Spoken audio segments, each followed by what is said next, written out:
Започна реализацијата на нов проект во основното училиште Гоце Делчев во Виница, санација на кров. Станува збор за отстранување на азбестниот кров и поставување нов лимен кров. Инвестицијата е во вредност од 9.320.000 денари и е дел од проектот изградба и опремување на 145 училишни спортски сали и реконструкција на основни и средни училишта на Министерството за образование и наука. Изведувач на работите е фирмата Изградба Комерц од Скопје.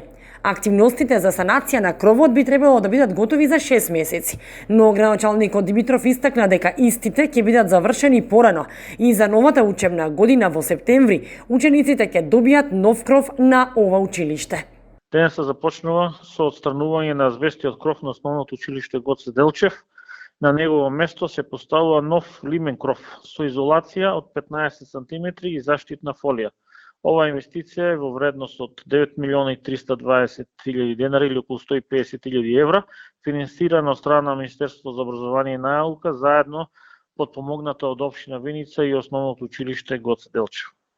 Ова ќе значи подобри услови за учениците, така? Нормално, ова ќе значи подобри услови за учениците, меѓутоа и отстранување на азбестиот кров, кој што знаеме дека во многу европски земји е забранет. Еве ние полека се го отстрануваме во речиси во сите наши институции.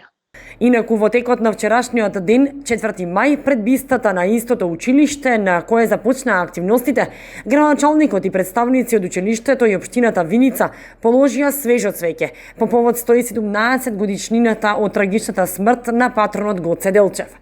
Градоначалникот Димитров и јавното комунално претпријатие Солидарност, меѓу другото, информираа дека од 6 мај, среда, по големиот прекин, повторно ќе биде отворен градскиот пазар во Виница.